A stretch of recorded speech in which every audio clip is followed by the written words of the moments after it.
नारायण जी कहते हैं, हे लक्ष्मी, तू श्रवण कर। दक्षिण देश में एक पूर्ण नाम का नगर था।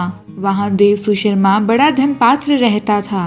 वह साधु सेवा करता था। एक दिन साधु को कहने लगा, हे संत जी, मुझको नारायण जी के जानने का ज्ञान उपदेश दो, जिससे मेरा कल्याण होवे, मैं मोक्ष पद पाऊं।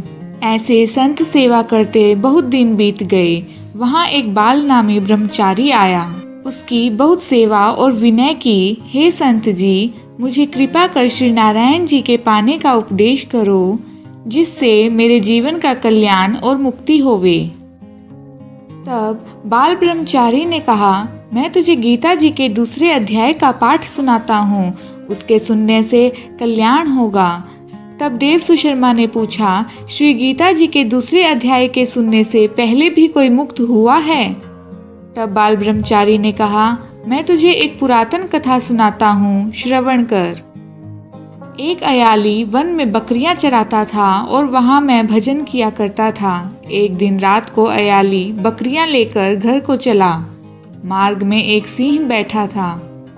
एक बकरी सबसे आगे चली जा रही थी। उसको देखकर सिंह भाग खड़ा हुआ।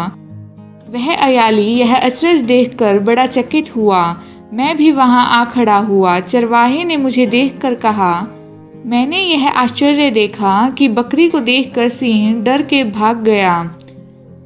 तुम संत त्रिकालज्ञ हो, यह वृतांत मुझे कहो कि यह क्या रहस्य है।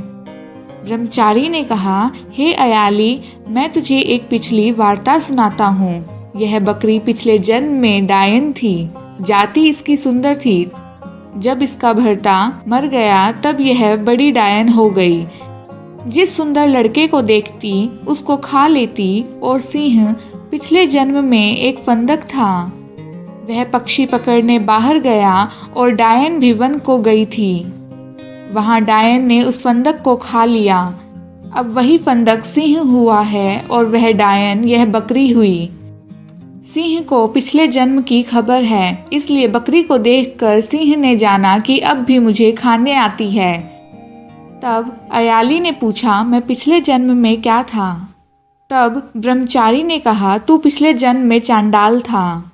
फिर अयाली ने पूछा, हे ब्रह्मचारी जी, कोई ऐसा उपाय भी है जिससे हम तीनों ही इस अधम देह से छूटें?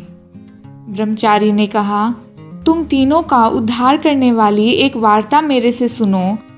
पर्वत की कंदरा में एक शिला थी। उस पर श्री गीता जी का दूसरा अध्याय लिखा हुआ था। मैंने उन अक्षरों को उस शिला पर देखा था। अब मैं तुम्हें मन, वचन और कर्म करके सुनाता हूँ, तुम श्रवण करो।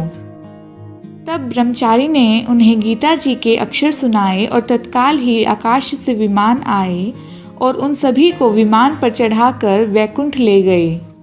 अधम देह से छूटकर देवदेही पाई और देव सुशर्मा भी गीता ज्ञान को सुनकर मुक्त हुआ।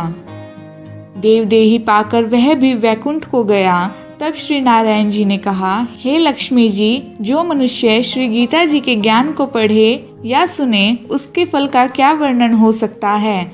श्री गीता जी के श्रवण अथवा दर्शन के करने से जीव मुक्ति को प्राप्त होते हैं और पाठ का फल तो और भी अधिक है। जय श्री कृष्ण।